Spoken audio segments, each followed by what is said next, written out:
Good evening, I'm Bianca Peters. And I'm Natasha Verma. Welcome to the 6 o'clock news. We begin with the preps in place as Hurricane Erin approaches the U.S. coastline. And while the storm is not going to make landfall, we'll definitely feel the impacts in the coming days. Local beaches are already preparing for the worst. We have got a team of reporters tracking Hurricane Erin.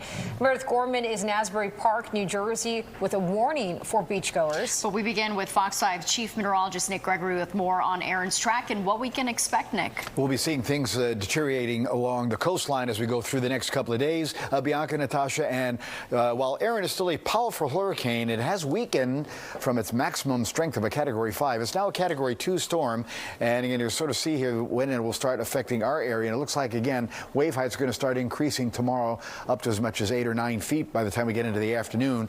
And as we get to Thursday, that'll be the peak. 15, maybe as much as 20-foot waves crashing in on the Jersey Shore and the South Shore, Long Island. And that's also when the life-threatening rip currents will really be present. I mean, there's already a high risk for rip currents now through really Friday. And again, it'll just be getting worse and worse. And this could cause, again, some real issues there and potential dune erosion. And that's why we also have a high surf advisory right along the Jersey Shore and the South Shore, Long Island. That's going to run through Friday. So keep that in mind as well. Now, you can see on the satellite loop, notice this little darkness on the west side of the hurricane. So maybe a little drier air kind of came in and weakened the storm just a little bit. But notice it is trying to brighten up here the center, around the center of the hurricane, sometimes indicating a bit of intensification going on. But again, winds now 105. That's a Category 2 storm, 615 miles south-southeast of Cape Hatteras. The track takes it just off the east coast.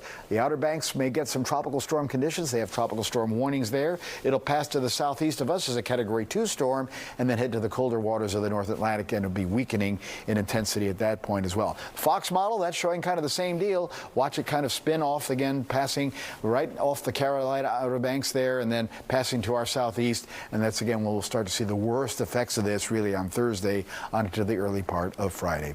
Natasha and Bianca? All right, sounds good, Nick. Thank you. And as he just showed you, beaches across the tri-state will soon feel effects from Hurricane Erin, and people are already being warned to stay out of the water. Fox 5's Meredith Gorman continues our coverage. She's live in Asbury Park, New Jersey. Meredith, how are things looking there right now? Well, the wind's been picking up all day. We've seen the waves get bigger and bigger as the afternoon goes on. There's also a double red flag warning at the beach. Beachgoers urged not to get into the water. Now, an increasing number of beaches in the area are closing to swimmers over the coming days as Hurricane Erin approaches. Now, although Hurricane Erin is not expected to make landfall, its effects are already being felt along much of the East Coast, including right here in Jersey. Local and state officials are issuing urgent advisories about dangerous rip currents and significantly elevated surf conditions expected along the shoreline. This is no time to be complacent. I would just say to you flat out, don't go in the water. I don't want to be the Amityville mayor in Jaws, but the fact of the matter is I think going in the ocean for the next number of days is something you got to avoid. When it comes to dangerous water and people on vacation and they're trying to create a memory, you want good memories. You don't want one of your worst memories in your life. Here in Asbury Park, red flag signal a strict no swimming advisory.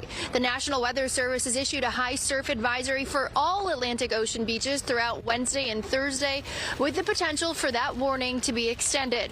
Now, rip currents are currently present here and have already been blamed for 2 deaths in New Jersey in the past 2 weeks, even before Hurricane Erin formed in the Atlantic. Lifeguards anticipate waves could reach between 15 to 20 feet here, combined with dangerous rip current activity. And beachgoers at Asbury Park Beach appear to be listening. Too big, way too big, too dangerous. I mean, I'm gonna come to the beach to watch it, but I'm not going out. There's no way. I was a lifeguard growing up. I'm a surfer. Unless you understand the ocean, this is really dangerous. The rip tide is going to be stronger than what people realize, and it'll pull your kid out way faster than you realize. And then you're going to go try to save them, but you don't understand how it works, so it's just going to keep pulling you out.